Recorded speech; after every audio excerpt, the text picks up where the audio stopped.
This is gonna sound bad. Just don't say anything for a minute after I tell you, okay? Just let it sink in.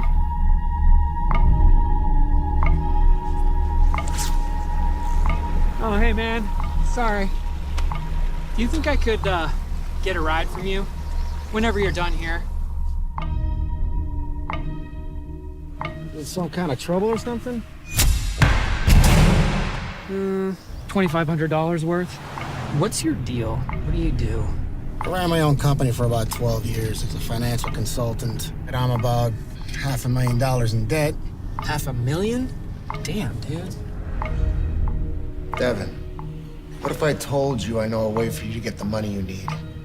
Okay. I'm guessing I have to do something? Yeah. Uh-oh. Where'd you get this? A friend? You don't have a friend. I can't do this now. I need some time to... You don't get time. The more we interact, the more we plan, the more it'll look planned. Yeah, you're like sweating. Well, what do you think that I did, Erica? I don't know. I mean, tell me, what am I supposed to think? Hi, honey. Listen, I was on my way back and my tire blew out. Yeah, I got a guy here who's gonna help me change it. Devin, do you believe that I'm serious? Can you look me in the eyes and believe that I'm serious? You don't want to hear this out. Life sets traps. It's not what you're thinking. I can't believe you fell into this. Going to destroy you. You have to do this. Traps. This is crazy. Mentally. But it's real. Here. Everywhere. And it's happening. Then what are you doing? That's why this is so perfect. Do it! One time! Do it! All right, this is gonna sound bad. Just when I tell you, just don't say anything for like a minute. Just kind of let it sink in.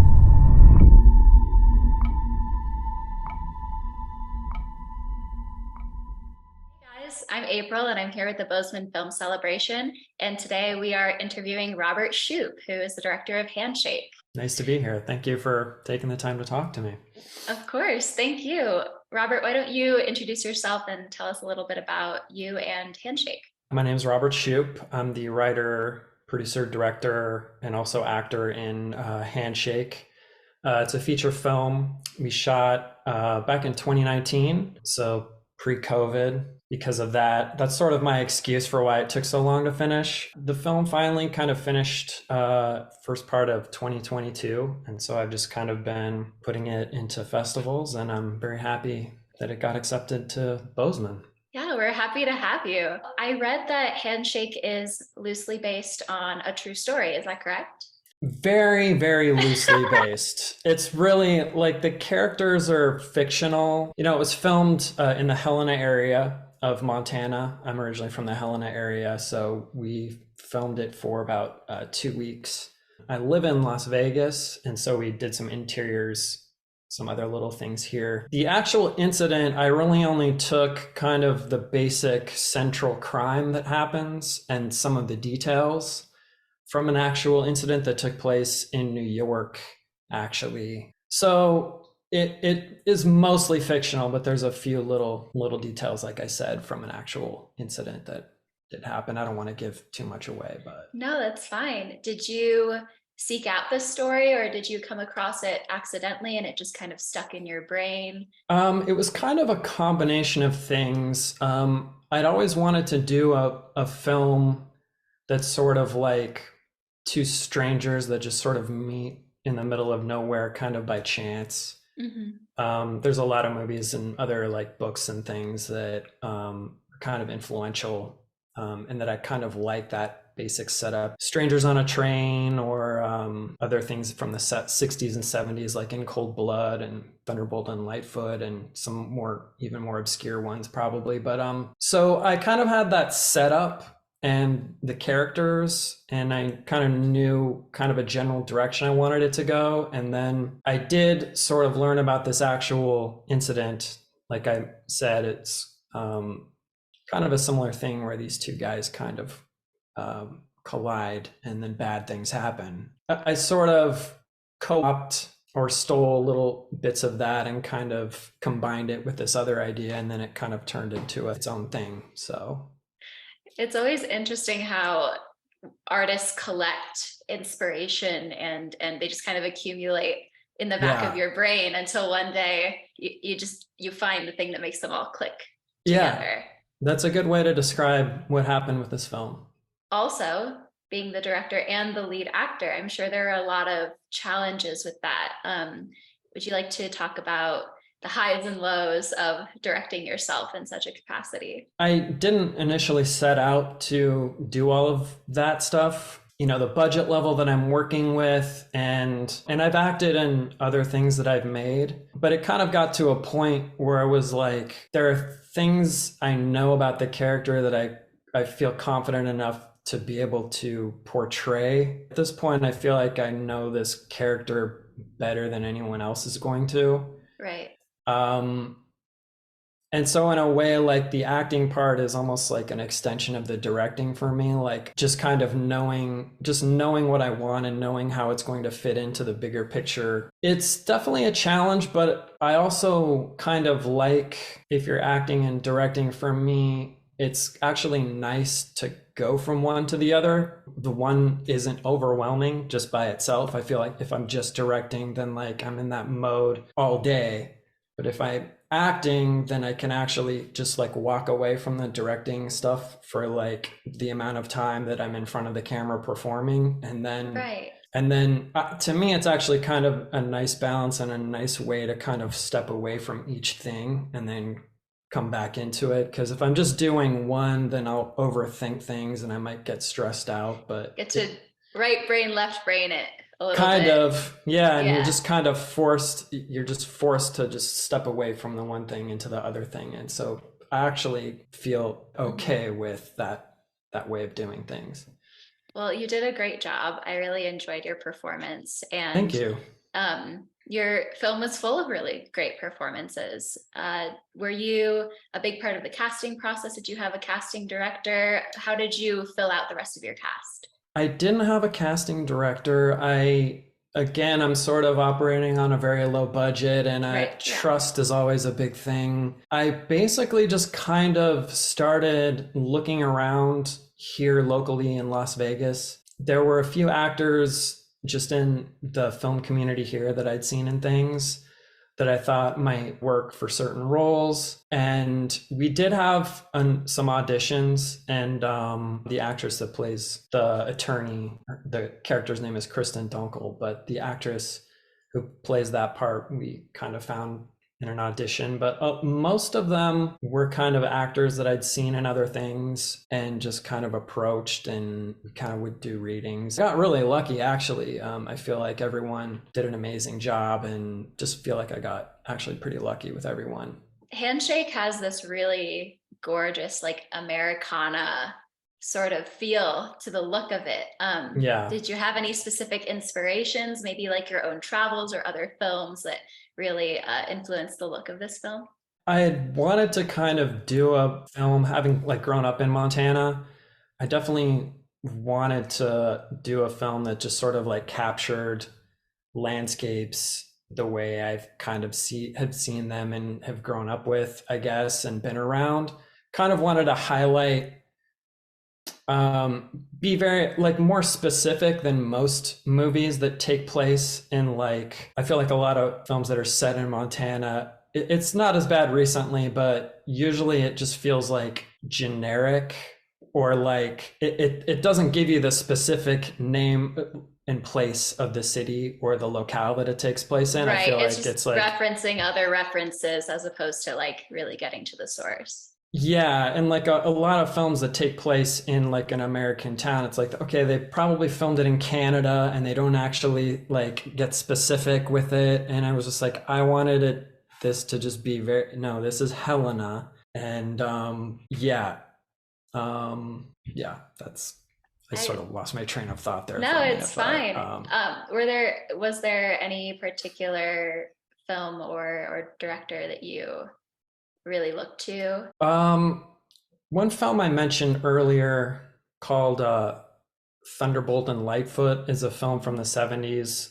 It's a Clint Eastwood movie with like Jeff Bridges, and it was directed by Michael Cimino, who he did The Deer Hunter, and then he shot Heaven's Gate, which is kind of known as this infamous like box office flop, but I'm actually pretty fond of that. And that was filmed in Montana, and the way he captures like landscapes, and particularly with Thunderbolt and Lightfoot, the way he sort of sets this toxic buddy crime film against like this Montana setting, I definitely maybe ripped off a little bit or was influenced by. And like I said, there's some other films like Strangers on a Train, not so much visually, but then there's another movie called Scarecrow from the 70s that's also has that, you know, these two guys meet out in the middle of nowhere and they're kind of traveling across the country.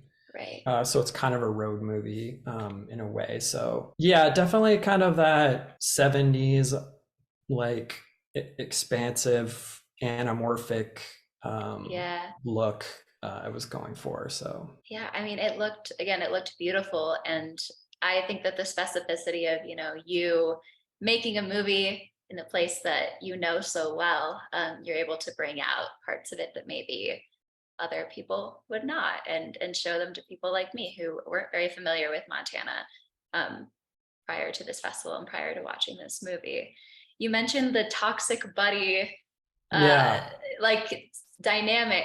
What was that like to, you know, direct it but also be in it and be working with, you know, another incredible actor, where they do seem to care about each other in a way, but it doesn't, you know, obviously not to give any spoilers, but doesn't turn out exactly how I think either of them is expecting. Yeah.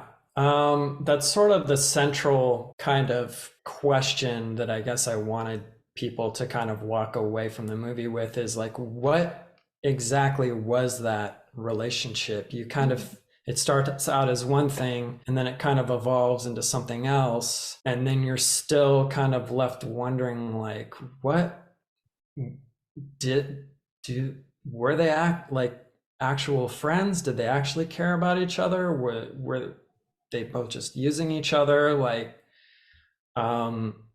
yeah, I kind of like not knowing, and have the audience kind of like left with a lingering kind of question about that their whole dynamic.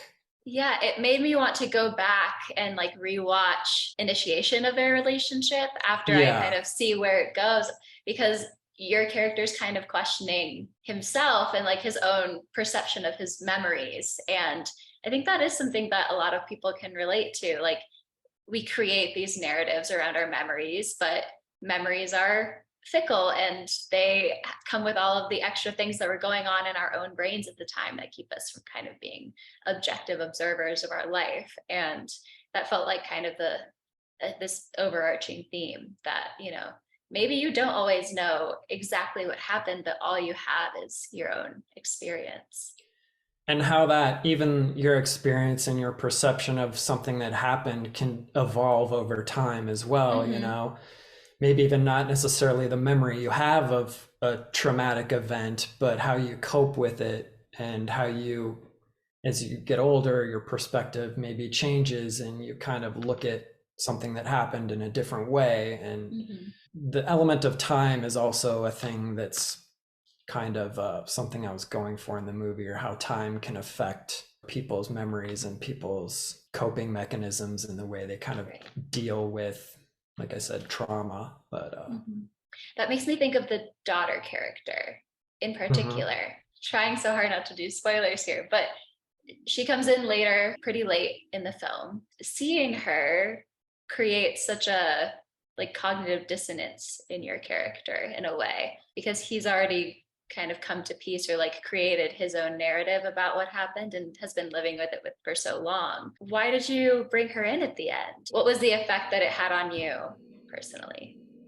Well, originally that part of the movie, like the original version of the script, the character was not like the daughter. It was a different person that was coming in and sort of doing like an interview. And then I was like, how could this be? It kind of functions the same way that it does now, but there wasn't any kind of emotional, there wasn't anything emotional or anything.